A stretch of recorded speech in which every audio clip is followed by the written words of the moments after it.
nous devons retenir deux choses, c'est-à-dire la parole et la prière. Donc, en tant qu'enfants de Dieu, nous devons toujours partager sur ce qui est la bonne nouvelle, la parole de Dieu, et sans oublier la prière. Parce que ça marche de pair.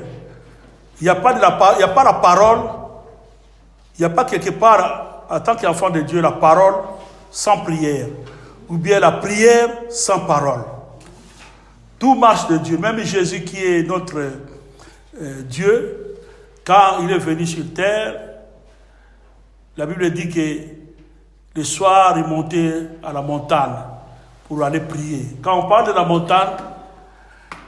montagne, on parle toujours aller chercher Dieu. C'est là où Dieu pourvoit. À la montagne de Dieu, le Dieu pourvoira. Même, comment on appelle, Abraham, il était monté à la montagne. Là, le nom de Jéhovah, Jireh, a commencé plutôt. C'est lui qui pourvoit. Donc, on monte à la montagne, prier Dieu, afin que Dieu puisse pourvoir quelque chose. Que Dieu puisse pouvoir donner quelque chose, afin que quand on va descendre le matin, nous puissions partager aux hommes et aux femmes. Monter à la montagne, prendre à Dieu et revenir partager. Donc, notre relation avec Dieu, c'est dans la prière. Quand nous montons à la montagne, c'est-à-dire quand nous sommes dans la prière, c'est là où nous avons notre relation qui est une relation intime. Notre intimité avec Dieu, c'est quand nous montons à la montagne. Donc, c'est-à-dire quand nous sommes dans la prière. Parce que toutes nos prières ne sont pas des prières d'autorité. Toutes nos prières ne sont pas des prières de pleurer seulement, de supplications. Ou bien toutes nos prières ne sont pas des prières, comme j'avais dit, de combattre, ou de prières de combat, comme on entend parler, de prières de combat spirituel. Mais à bien voir, ce n'est pas un combat spirituel, c'est des choses de spirituel, mais c'est un combat de la foi. Parce que c'est la foi que le diable combat. Il veut que nous puissions abandonner la foi. Puisque quand on abandonne la foi, donc vous êtes perdus, il n'y a plus d'intimité avec Dieu. Quand on n'a plus la foi, on n'a plus l'intimité avec Dieu. Donc c'est ça que le diable combat contre nous. Le diable ne combat pas contre nous, contre le matériel, contre l'argent. Oui, ça peut être un moyen de nous combattre, comme on avait combattu Job. On lui avait arraché tous les biens. Mais tout ça, c'est pas le but du diable. Le but du diable, c'est combattre ton âme, puis récupérer l'âme. Mais s'il va combattre l'argent, ça c'est un moyen seulement pour t'affaiblir. Donc c'est les stratégies du diable. Parce que lui-même, le diable donne l'argent, qui finissent à te redemander maintenant pour lui servir. Donc, il te donne, il te prête, après il te demande de lui servir. Donc, tu es quelqu'un maintenant qui est déjà bloqué. Quand il te donne, il te bloque. Parce que l'argent, toute richesse, vraie richesse vient de Dieu. Voilà pourquoi la prière, c'est une conversation avec notre Dieu. Tout d'abord. Parce que nos prières n'est pas là seulement pour chasser les démons, mais tout d'abord pour notre conversation avec Dieu. S'entretenir avec notre Dieu. Parce que c'est Dieu qui combat pour nous. Nous-mêmes, nous ne combattons pas contre le diable. On n'a pas la force de combattre contre le diable. Mais c'est Dieu qui combat pour nous. Et la Bible dit que sur la croix de Golgotha, il avait tout accompli. Voilà pourquoi lui-même, il est participé dans la chair comme ça, et au sang. C'est-à-dire, il était né comme toute personne. Non, pas comme toute personne. Il était né, il était une personne comme toute personne, bien qu'il était né mystérieusement. Mais il avait la chair humaine, il était comme une personne, il avait des sens, des caractères d'une personne, comme toute personne. Mais au-dedans de lui, il était Dieu. Parce qu'il était né mystérieusement. Il avait une mission. Voilà pourquoi, en lui, il était né sans péché. Parce que ce que le diable combat en nous, parce qu'il trouve parfois le péché en nous.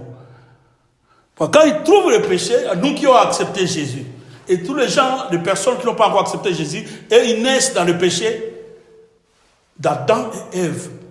Mais ils sont sauvés seulement quand ils acceptent seulement Jésus. Donc il n'y a aucun chemin. On n'a pas à fuir quelque part. Quand on n'a pas encore accepté, né dans le monde, mais quand on n'a pas encore accepté Jésus, donc tu es encore dehors. Peut-être si tu es bébé, tes parents ont déjà accepté Dieu, papa et maman, là, tu as cette grâce-là. Tu as cette grâce-là. Parce que le jugement, ce n'est pas pareil. Voilà pourquoi la prière, c'est quelque chose qui ne peut pas être comme un support seulement dans nos vies. Il y a un support, comme j'ai un pantalon comme ça, et je mets ma ceinture afin que ça puisse supporter le pantalon, que ça ne tombe pas. Et quand la ceinture n'est pas là, le pantalon tombe. La prière n'est pas comme ça, mais la prière doit être une vie en nous. Donc la prière va couler en nous comme coule le sang. Donc sans le sang, tu ne peux pas vivre. Tout comme nous, sans la prière, tu ne peux pas vivre. La prière, c'est ça qui permet en fait, que nous puissions être en communion, disons, en contact, en intimité avec notre Père. C'est au moyen de la prière. Bien qu'il y a des diversités de prières, comme j'avais dit avant, d'autorité, de combat, tout ça. Combat de la foi, chasser les démons, tout ça sont des prières aussi. Des prières d'autorité. Mais nous parlons seulement de la prière. L'importance, je veux parler des points qui est important dans la prière. Donc quand je dis dans la prière, c'est tout ensemble, toutes les prières, des choses qui sont importantes. Je veux dire qu'il y a au moins 5, voire même 6 points qui sont importants dans la prière. Voilà, nous allons prendre Marc 11,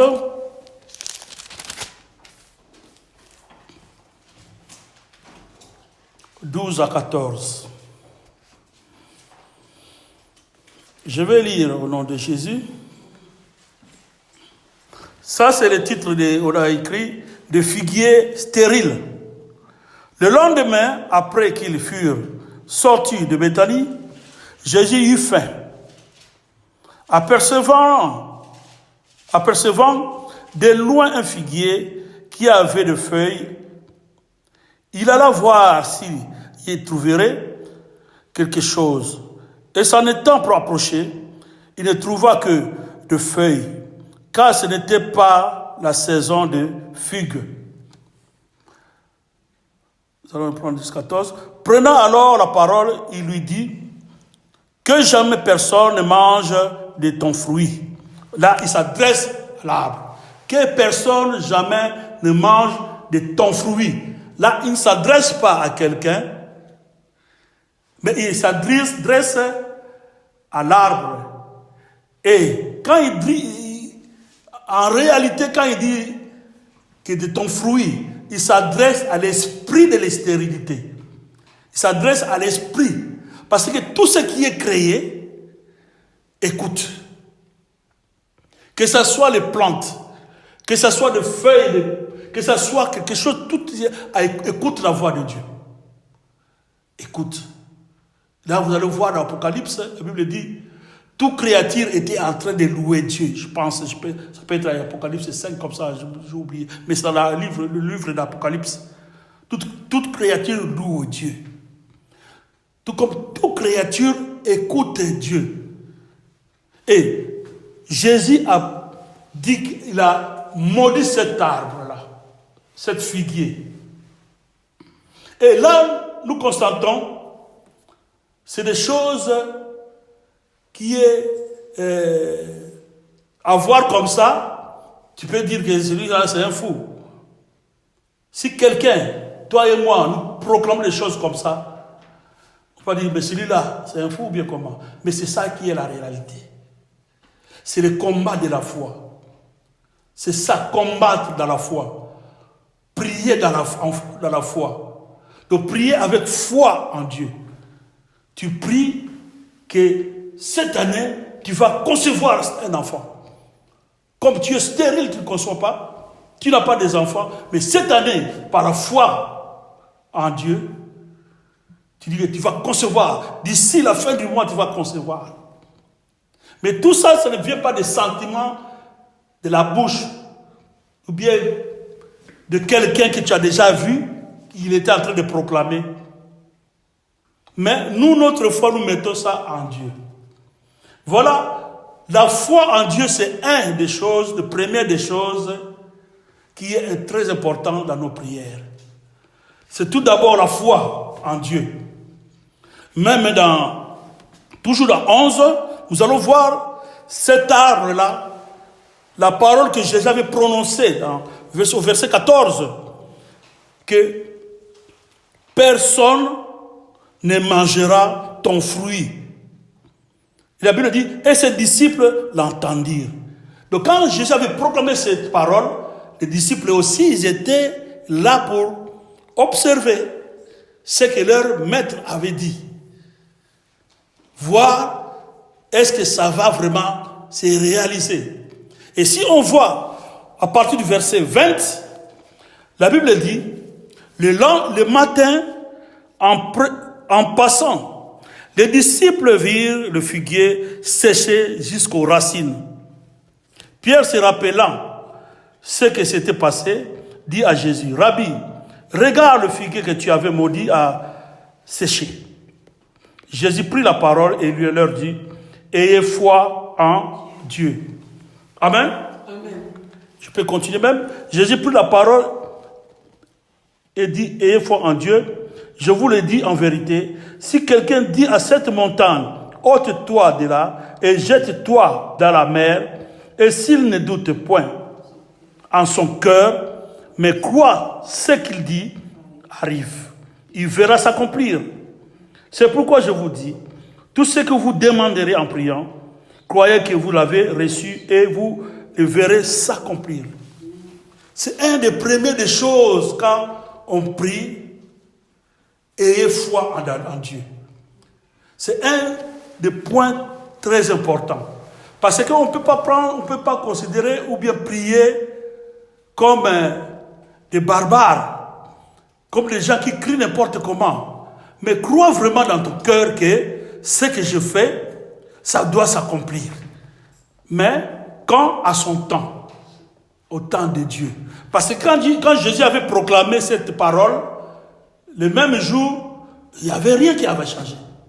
Mais c'est après, la Bible dit que le lendemain, le matin, quand ils étaient en train de passer, ils ont remarqué que l'arbre a séché. L'arbre a séché, comme le maître avait dit. Donc c'est la foi dans la parole de Dieu, la foi en Dieu, la foi à ce que tu dis.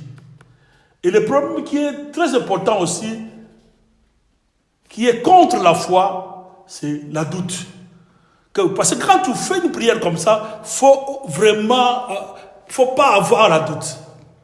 Parce que quand tu as la doute déjà, c'est quelqu'un qui n'a pas la foi en Dieu. Même Josué, quand il a traversé avec les enfants, il a traversé ensemble avec les enfants d'Israël dans les Jourdain, l'eau était encore là. Mais c'est la foi en Dieu, de ce qu'il avait déjà vu à travers son maître. Il avait vu Moïse comment partager à travers le bâton, c'est-à-dire la parole de Dieu, la foi à la parole de Dieu, à partager le maire. Et c'est ce que Josué aussi avait fait. C'est ce qu'Élie avait fait parce qu'il avait vu, Élisée avait fait parce qu'il avait vu Élisée partager aussi la mer, plutôt le fleuve du Jourdain. Élie a pris l'habit, le manteau qu'il avait reçu à Josué, plutôt à Élie, il a tapé et ils se sont traversés. Quand on parle de la manteau, on parle toujours de l'onction, de la parole de Dieu. C'est la puissance de Dieu. Parce que la parole, c'est la puissance. Donc, c'est d'abord la foi en Dieu. Ôtez la doute. Vous ne pouvez pas avoir la doute. Quand on parle, on proclame quelque chose dans la prière, on demande quelque chose, comme la Bible dit, si vous demandez en priant, il ne faut pas avoir cette doute. Quel que soit, quand vous prenez autorité, comprends que ce n'est pas toi, mais c'est Dieu qui est en toi, qui est en train d'exercer cette activité, ou bien cette délivrance qui est en toi, de prendre tout, de chasser les démons de console. Une fois on est en train de prier, concernant la prière d'autorité, on était quelque part, il y a très longtemps, on priait, cette sœur-là était malade.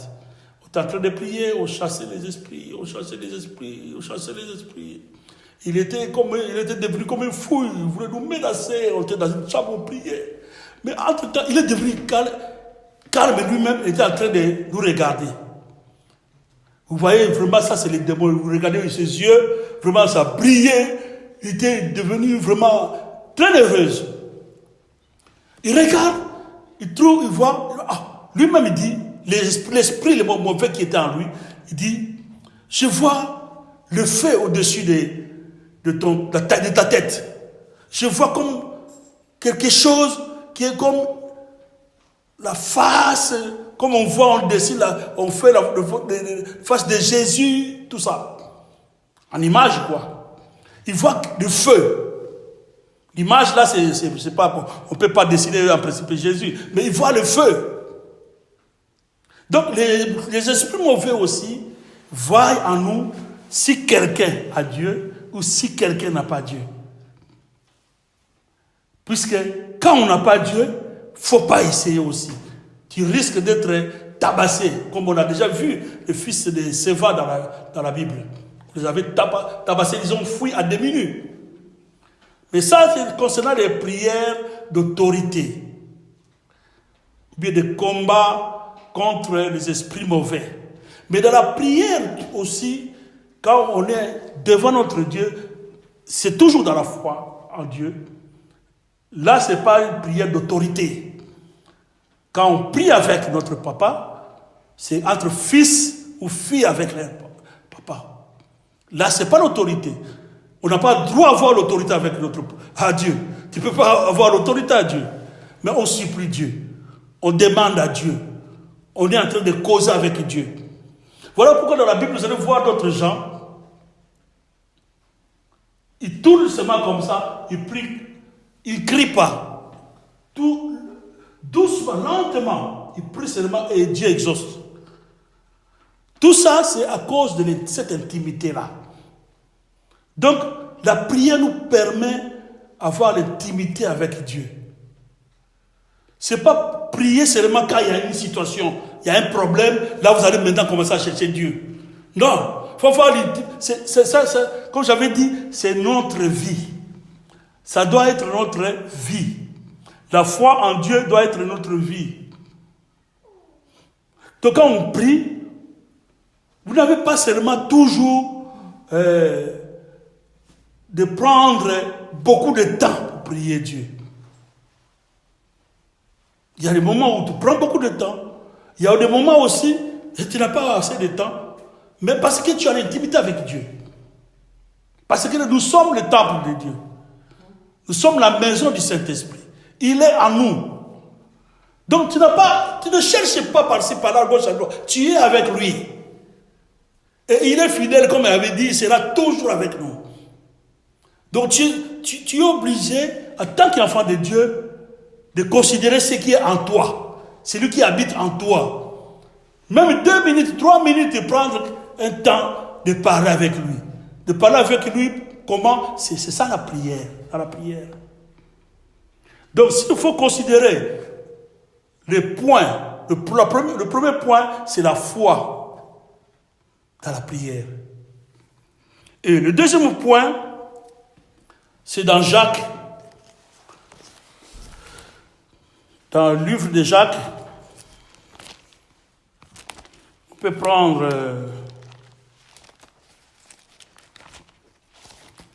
Jacques.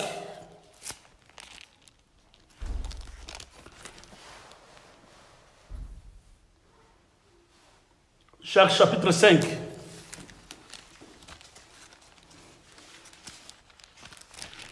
Là, la Bible nous parle aussi de la prière. À partir de 13 à 20, la Bible dit, je vais lire au nom de Jésus. À vous maintenant, riches, pleurez et gémissez à cause des malheurs qui viendront sur vous. Vos richesses sont pourries. Je ne sais pas, c'est ça? Jacques 5. Ah non, c'est pas ça. Oui. Jacques 5. À partir de 13. Je commence à partir de verset 1. Quelqu'un parmi vous est-il dans la souffrance qu'il prie? Quelqu'un est-il dans la joie qu'il chante des cantiques? Quelqu'un parmi vous est-il malade qu'il appelle les anciens de l'Église et que les anciens prient pour lui en loignant l'huile au nom du Seigneur? La prière de la foi sauvera les malades et le Seigneur le relèvera et s'il a commis des péchés, il lui sera pardonné. La prière confessez donc vos péchés les uns aux autres et priez les uns pour les autres, afin que vous soyez guéris. La prière agissante du juste a une grande efficacité. Élie était un homme de la même nature que vous. Il pria avec instance pour qu'il ne pleuve point et il ne tomba point de pluie sur la terre pendant 3 ans et 6 mois.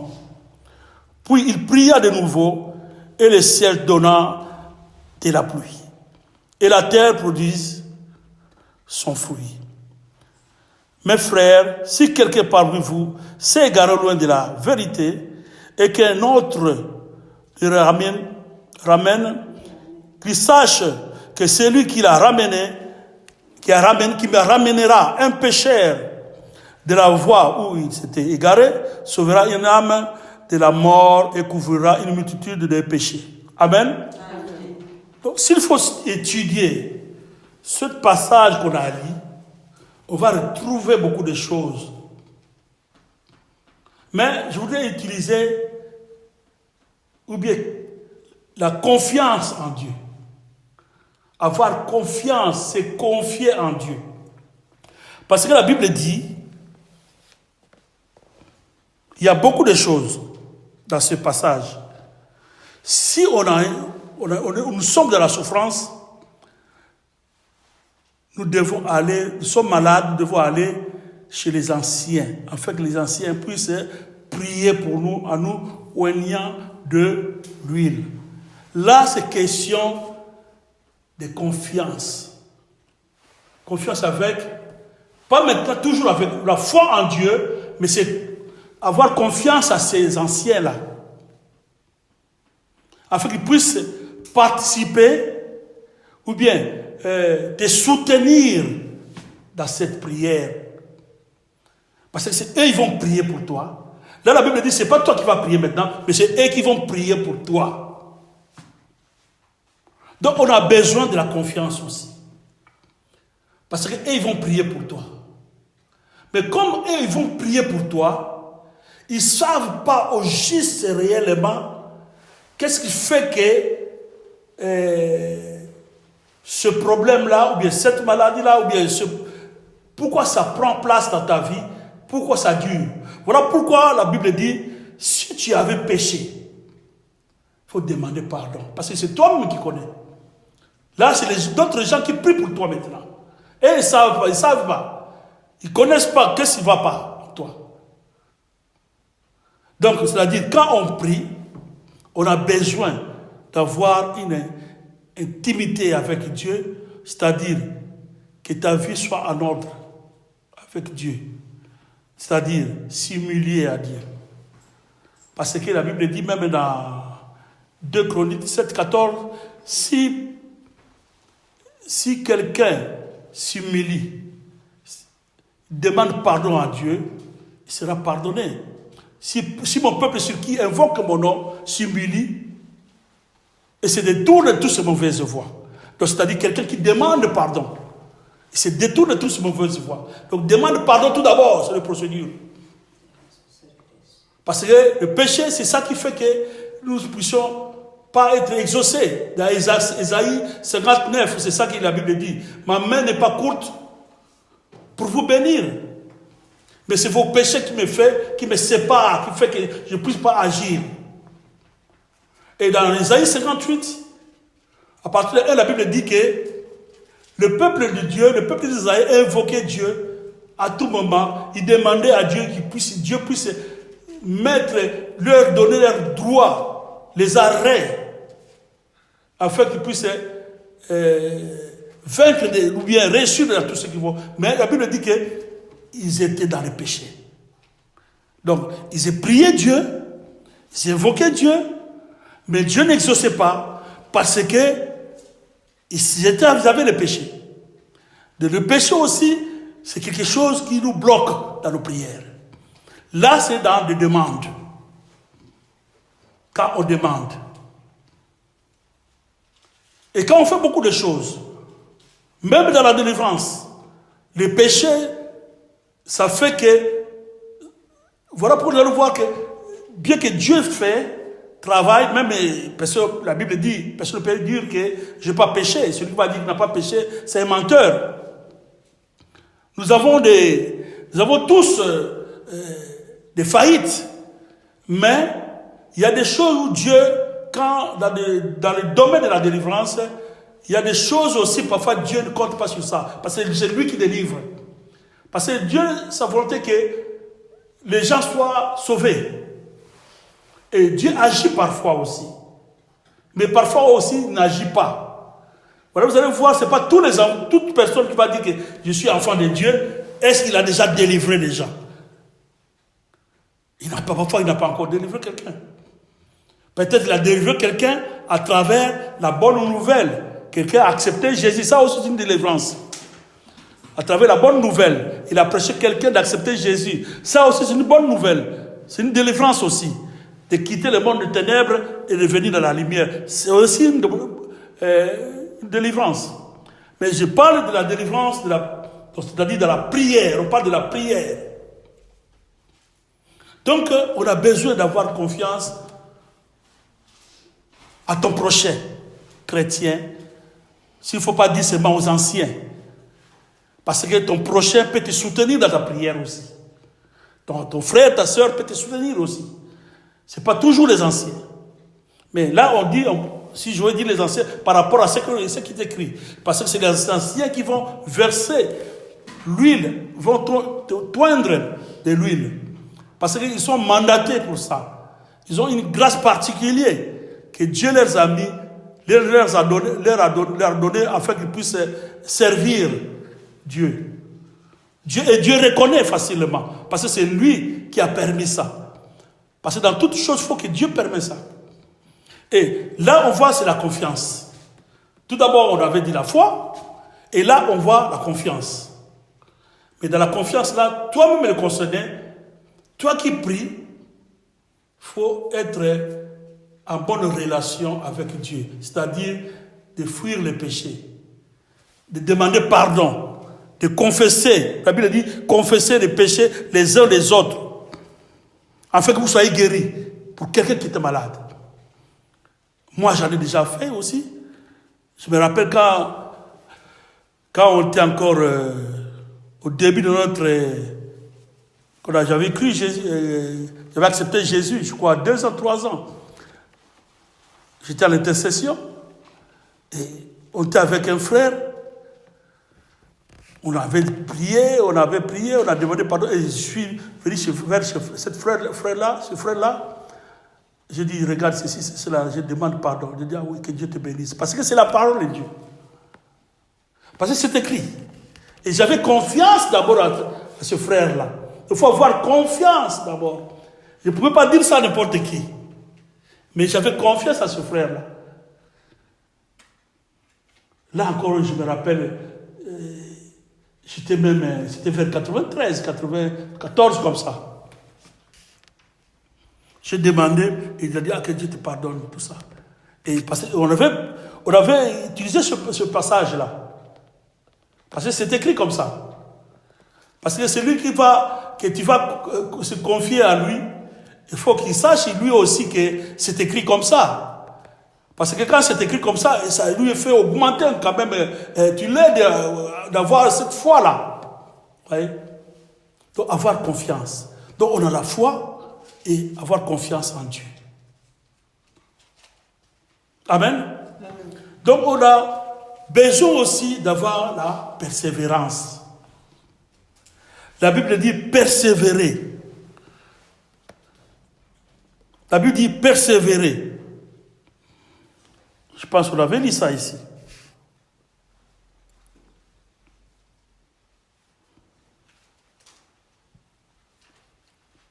Que vous pouvez insister, persévérer. La persévérance, c'est quelque chose. Il y a beaucoup de gens, comme on a vu Moïse dans la montagne, l'Israël en train de combattre avec les ennemis. Il y avait Aaron et Our qui étaient l'autre à gauche, l'autre à droite. Et Moïse au milieu. La Bible dit, ils avaient pris le bras, la main de Moïse, ils ont soulevé comme ça. L'autre a tenu comme ça, l'autre a tenu comme ça. Et quand les deux mains de Moïse étaient élevées, c'est eux maintenant qui combattaient l'ennemi. C'est eux qui combattaient, ils avaient l'avantage. Mais quand les deux étaient fatigués et les deux mains étaient descendues, et l'ennemi commençait à les combattre maintenant. Tout ça, c'est la persévérance dans la prière. Dans la prière, il faut persévérer dans la prière. Que ce soit dans la prière de demande, que ce soit la prière de l'autorité, que ce soit quelle prière qu'il faut persévérer. Parce que la persévérance, c'est ça qui fait que tu puisses avoir ce que tu as demandé. Même si tu vois que tu ne trouves pas, tu n'es pas exaucé, alors continue à persévérer. Persévère toujours dans la prière. Demande à Dieu qu'il puisse t'exaucer par rapport à cette demande. Peut-être tu étais stérile, tu n'as pas des enfants. Et continue toujours à prier. Un jour tu verras Dieu va te donner un enfant. Anne était toujours en train de prier Dieu. Il avait persévéré dans la prière. Et il est arrivé à un moment où il a fait même un vœu. Si tu me donnes un enfant, cet enfant, je vais te le donner. Donc dans la prière, on trouve que on peut utiliser aussi ce qui est le vœu. Dans d'autres choses, on peut utiliser le vœu. Tu peux faire un vœu à Dieu. Mais quand on fait un vœu, il faut être sûr que tu vas accomplir ça. Tu n'as pas à changer, non Dieu, après être exaucé, et puis tu changes, non papa, Dieu, pardonne-moi vraiment. Non. Quand on parle d'un vœu, tu dois réaliser ce que tu avais dit. Tu n'as pas à changer. On avait déjà partagé sur ce modèle de genre de prière, la prière de Anne, la prière d'intérêt. Quand on parle de prière d'intérêt, Dieu a besoin d'intérêt. Or, l'intérêt de Dieu, c'est les âmes. Et Anne, son intérêt, c'était avoir l'enfant. La prière d'intérêt. Là, on va retrouver ça dans cet enseignement de la prière d'Anne qu'on avait déjà appris ici. Bien que ce n'est pas obligatoire de faire un vœu. Mais il faut être vraiment convaincu. C'est un aussi des points par rapport, pas toujours dans les demandes, pas toujours, mais c'est des choses qu'on peut aussi employer aussi.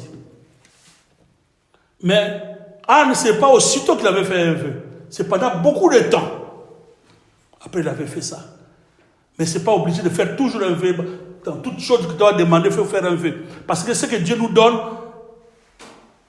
ce n'est pas parce qu'il ne veut pas donner, que tu lui donnes afin que lui aussi puisse te donner. Non, Dieu nous bénit, donne des cadeaux. Mais il y a des cas aussi qui prend des temps, qui dure, tu trouves que je peux persévérer, mais je suis arrivé à la fin vraiment, je peux changer quand même cette stratégie. Mais toujours dans la foi en Dieu. Toujours avec la foi en Dieu. Très important. Un point important, la foi. Dans les choses de Dieu, c'est tout d'abord la foi. Donc la persévérance, la confiance, tout ça, ça vient après. Donc tout d'abord, la foi en Dieu, avoir confiance en Dieu, persévérer en Dieu. C'est un des points. Donc, la Bible dit que quand nous persévérons, c'est la fin qui justifie les choses. Il y a eu beaucoup de choses qui ont commencé, tu trouves que, ah non, je n'aurai pas ça. Mais, si tu n'abandonnes pas, on a déjà vécu des choses comme ça. On prie, parfois beaucoup de gens se fatiguent. Ils retournent à la maison. Mais vous restez. Parfois vous étiez 10 et 8 sont repartis à la maison. Vous restez 2. Et parmi les 2 là, Dieu fait se manifeste. C'est la persévérance. Vous êtes dans un groupe de prière, d'intercession. Vous priez. Vous allez à la maison. D'autres jours, vous venez, vous priez. Chaque jour, vous venez, chaque jeudi. Mais un jour, vous venez seulement parfois 2 personnes. Au moment où vous êtes parfois 15. Mais parce que vous persévérez, chaque fois vous êtes là. Et les jours que beaucoup de gens ils étaient absents, Dieu vous revêtit. Dieu vous donne cette onction dans la vocation d'intercession.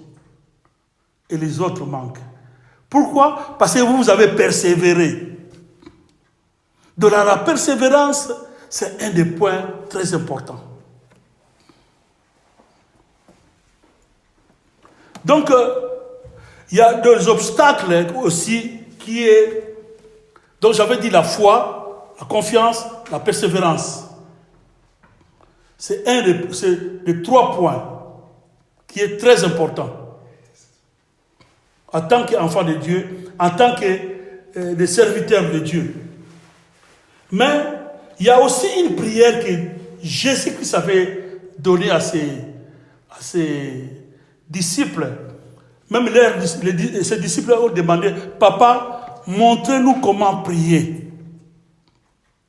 Donc Dieu aussi nous a montré comment nous devons prier. Dans Matthieu 6,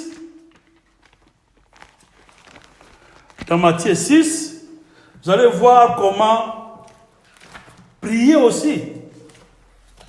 Ça, c'est lui-même Jésus qui nous a montré. Si on prend Matthieu 6, à partir de verset 9,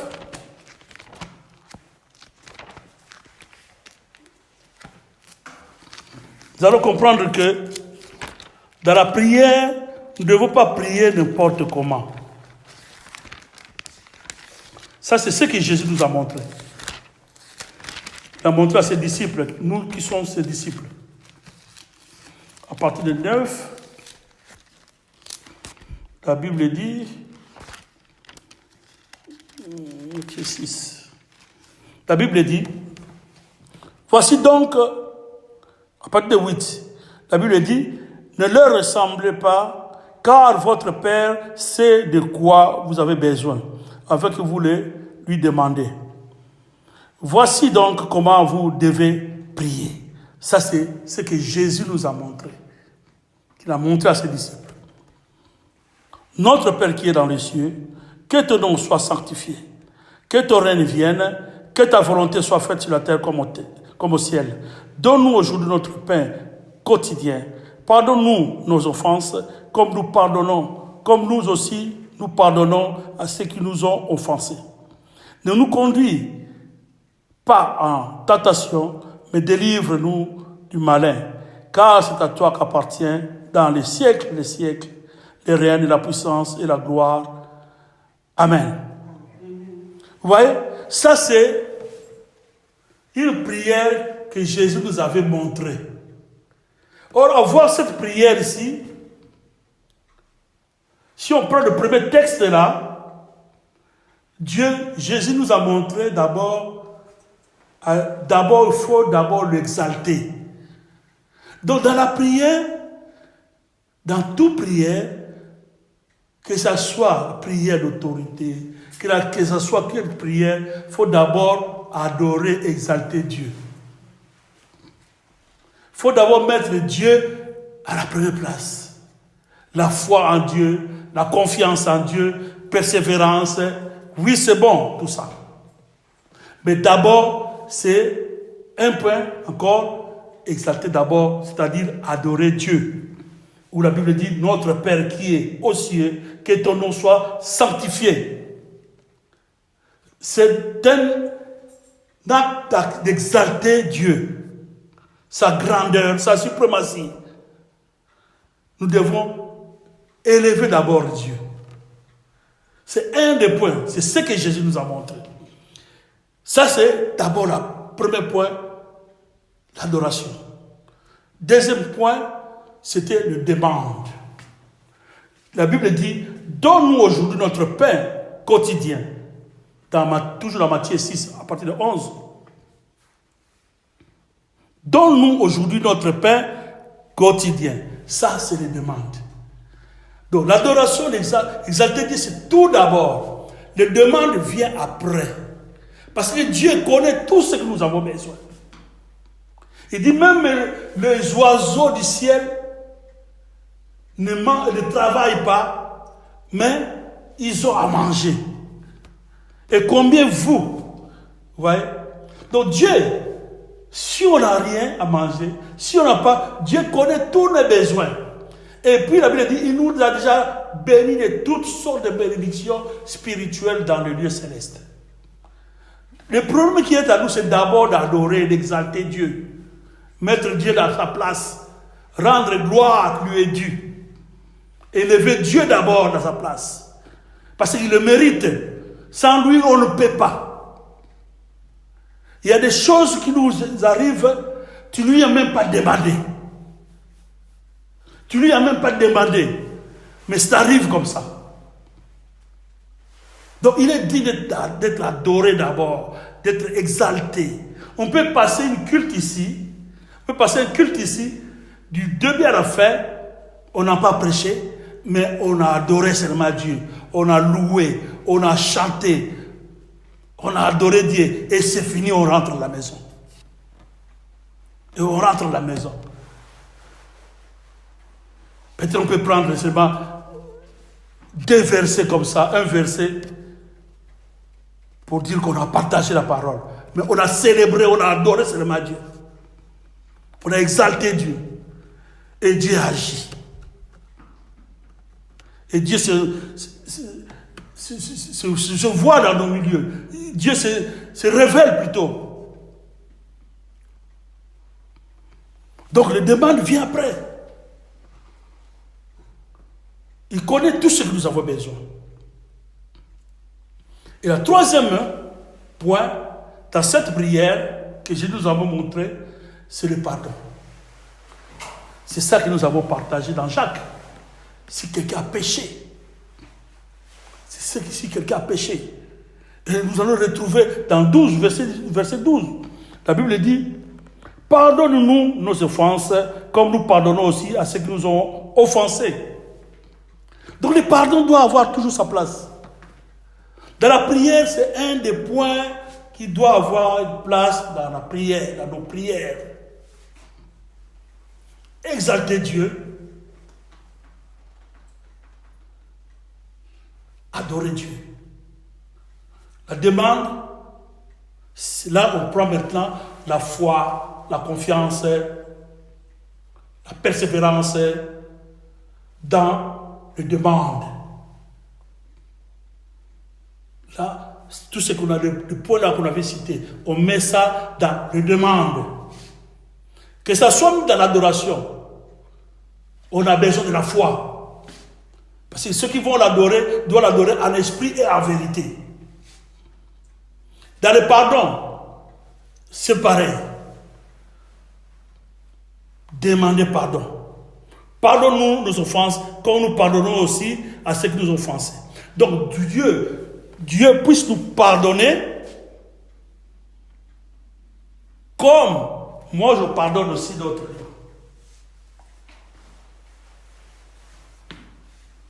Donc, comme moi je ne pardonne pas d'autres gens, donc Dieu ne pardonne pas. Il faut bien comprendre ce qu'on a écrit. Verset 12. Pardonne-nous nos offenses, comme nous aussi nous pardonnons à ceux qui nous ont offensés. C'est un des points aussi qui est très important dans la prière.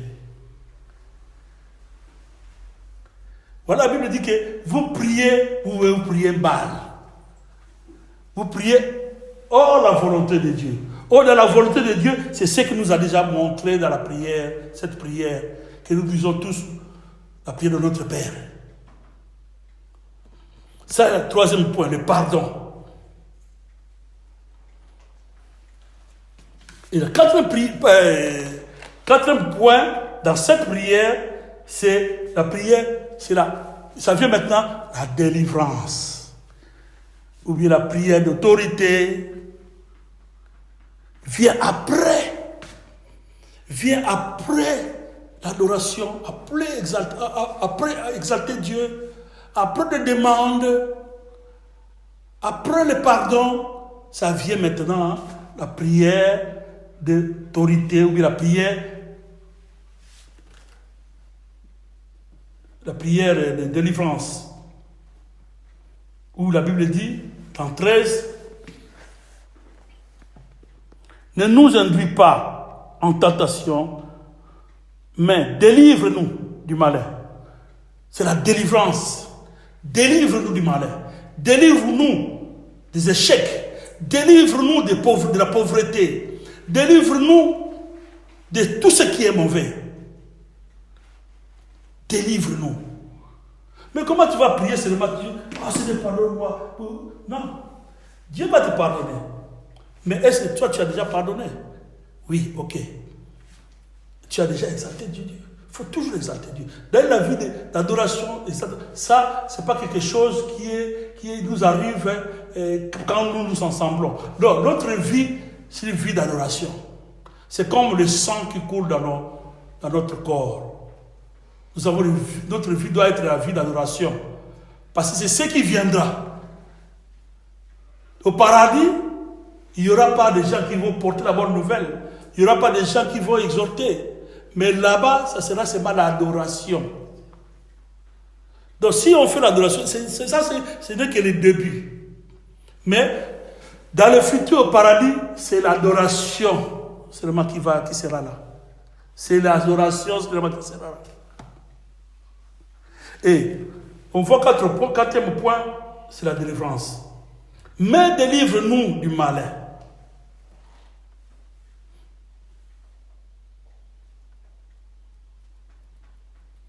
Parce que dès le début, depuis le cas du jardin d'Éden, le diable a commencé déjà à nous combattre. Donc, depuis le jour que tu étais né dans ce monde, le diable t'a vu et il commence déjà à te combattre. Pourquoi? Parce qu'il ne veut pas que... Son problème, ce n'est pas d'avoir des Porsche, son problème de ne pas avoir des matériels au début de là. Son problème, que tu ne puisses pas hériter le royaume des cieux. Ton problème fait que ton âme puisse aller en enfer avec lui.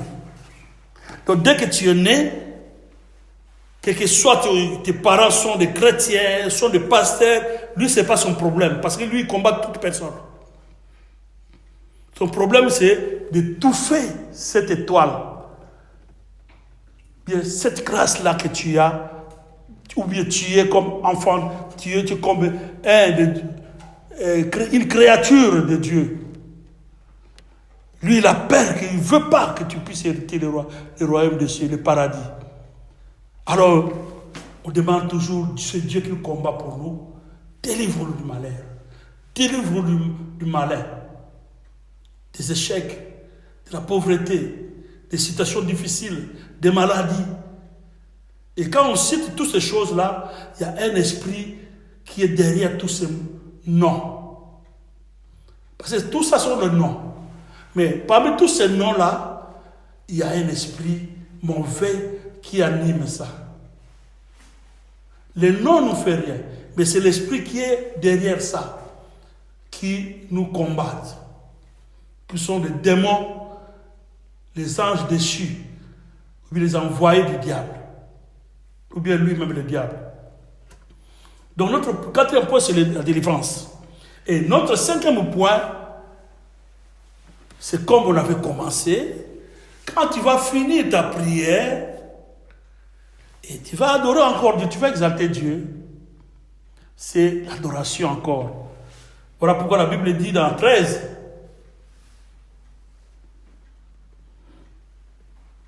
c'est à toi, la deuxième partie dans le verset 13, car c'est à toi qu'appartiennent dans tous les siècles le règne, la puissance et la gloire. Amen.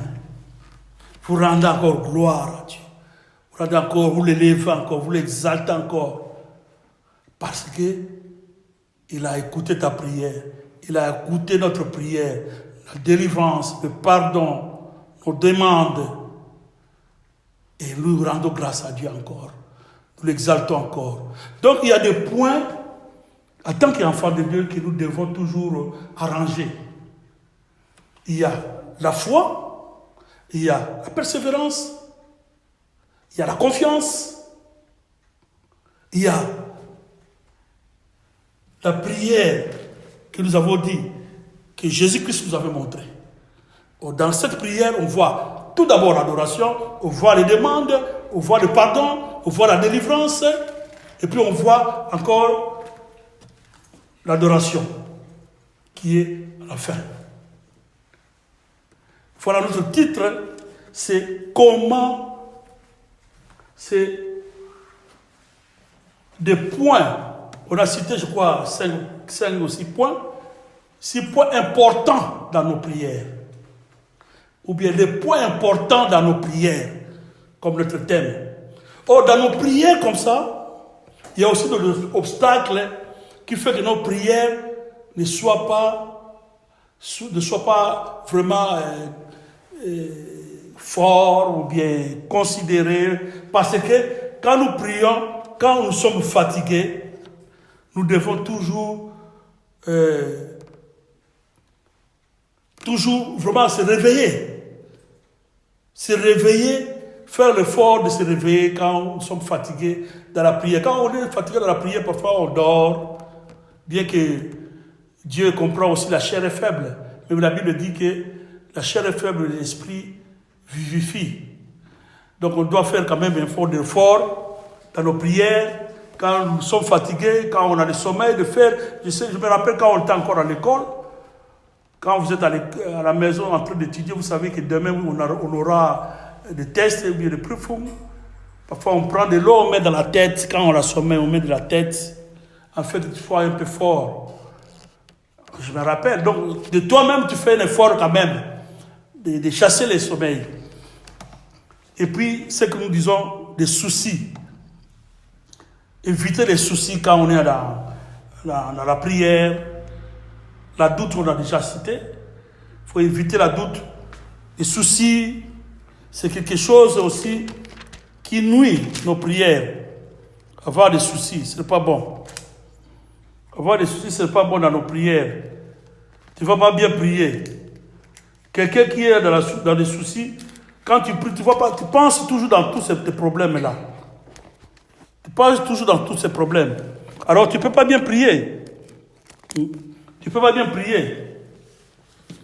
Si on regarde dans Philippiens chapitre 4, à partir du verset 6, la Bible dit « Ne vous inquiétez de rien, Mais en toute chose, faites connaître vos besoins à Dieu par des prières et des supplications avec des actions de grâce. Et la paix de Dieu, qui surpasse toute intelligence, gardera vos cœurs et vos pensées en Jésus. Vous voyez, ne vous inquiétez de rien. Il ne faut pas avoir de soucis, de s'inquiéter. La Bible dit que nous ne devons pas nous inquiéter. Mais nous devons toujours faire des prières, des supplications avec des actions de grâce. Il y a des secrets aussi qui est dans la prière. C'est bon de se réveiller de bon matin de prier.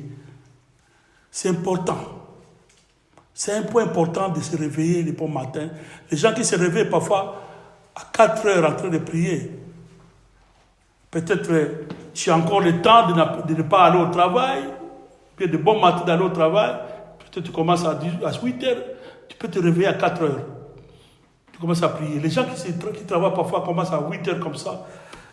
Ils ont l'avantage de prier même, à se réveiller à 4 heures, à commencer à prier. Parce que quand on prie le bon matin comme ça, les esprits sont calmes. Les gens sont calmes.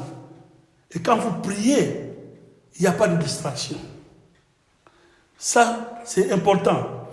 Et c'est important aussi de prier, même à partir de 2 heures, 1 heure, 2 heures, 3 heures, c'est important. Quand tu as le temps de prier, de ne pas se réveiller de très bon matin.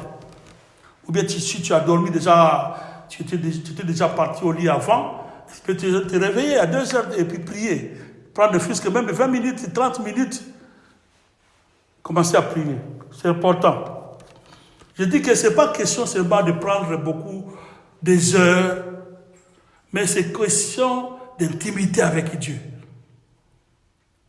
Tu peux prier 10 minutes, 20 minutes, mais ce n'est pas une fois, c'est fini. Mais à un moment aussi, tu vas prier aussi. À un moment, tu étais quelque part dans la voiture, 10 minutes, tu pries. Donc c'est une vie. C'est une vie. Comme nous parlons maintenant, nous causons. C'est comme tu peux aussi parler avec Dieu comme ça. C'est pas seulement prendre seulement 3 heures du temps, 2 heures du temps. Tu es là en train de prier. C'est bien. Si tu as le temps, tu as la force, c'est très bien. C'est pas mauvais. Ou bien de prendre par étape le temps. Tu as 15 minutes, tu profites. 20 minutes, tu profites. 30 minutes, tu profites. Tu as 1 heure, tu profites aussi. Pour les gens qui ne travaillent pas, qui ne vont pas quelque part, tu as ton temps. Si la journée, tu n'as pas eu le temps, mais la nuit, consacre ça à Dieu. Et c'est un grand secret aussi de prier la nuit. Et le matin, tu verras. Le matin, tu verras. De prier la nuit et le matin. De prendre ton temps la nuit. C'est très important. Et quand on prie, c'est important aussi de lever les mains. Là, on peut voir ça dans 1 Timothée 2. Dans 1 Timothée 2, la Bible nous parle de l'importance de lever les mains. Dans 1 Timothée 2, oui, si quelqu'un trouve, peut lire aussi. Dans 2 Timothée 2, la Bible dit 8. 2:8, la Bible dit « Je veux donc que les hommes prient en tout lieu, en élevant de mains pures, sans colère ni mauvaise pensée. » En élever les mains. Je vous dis, si vous priez, ou bien vous êtes en train d'adorer Dieu, c'est quelque chose, même le premier jour, le deuxième jour, mais vous prenez ça comme une habitude, comme ça, de lever les mains. Vous allez remarquer une chose. Après le temps, vous allez commencer à voir même les mains se chauffer. Vous pouvez même remarquer les mains qui ont levé les mains, tu vois, comme de la chaleur. Je ne dis pas aussitôt, mais avec le temps, tu peux expérimenter toutes ces choses-là. Parfois, tu sens comme un courant, une puissance dans tes mains. Dieu te touche. Donc je dis des choses que j'ai expérimentées aussi. Je ne dis pas des choses que je lis seulement, mais que j'ai expérimenté. C'est des choses très importantes, c'est très important. Comme j'avais dit.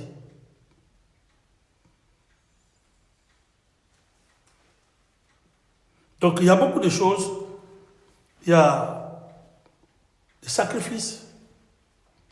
Il y a des sacrifices aussi. Il faut faire des sacrifices dans nos prières. Il faut être quelqu'un de faire des sacrifices. Quand on dit des sacrifices, donc c'est-à-dire, tu veilles aussi à la maison, jusqu'à le matin, tu as veillé, tu as prié seulement la nuit, tu pries seulement la nuit, tu lis la Bible. Vous savez, quelqu'un qui travaille dans une maison, là on fabrique les bonbons en fraises, tu prends beaucoup de temps dans une société, et quand tu vas finir à travailler après le travail, quand tu vas sortir, les gens vont sentir l'odeur de ces fraises-là, des bonbons-là. Parce que tu avais pris beaucoup de temps avec, tu as pris du temps avec tous ces matériels de bonbons, de fraises, tout ça. C'est avec Dieu aussi, c'est comme ça. Comme tu as pris beaucoup de temps, Moïse est monté à la montagne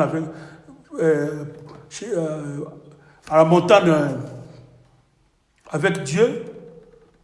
Mais quand la Bible dit, quand il est descendu, son visage brillait. Les gens ne pouvaient même pas regarder comme ça. Parce qu'on voyait la présence de Dieu. Donc quand on prend beaucoup de temps comme ça, ça fait aussi... donc la présence de Dieu en toi. Quelqu'un te voit, c'est quelqu'un spirituel, quand il te regarde, il trouve tu es en train de rayonner la présence de Dieu. Parce que tu as pris le temps avec. Voilà ce qu'on pouvait partager. Et on a beaucoup à partager sur ça, mais notre temps fait défaut. Que Dieu vous bénisse au nom de Jésus-Christ.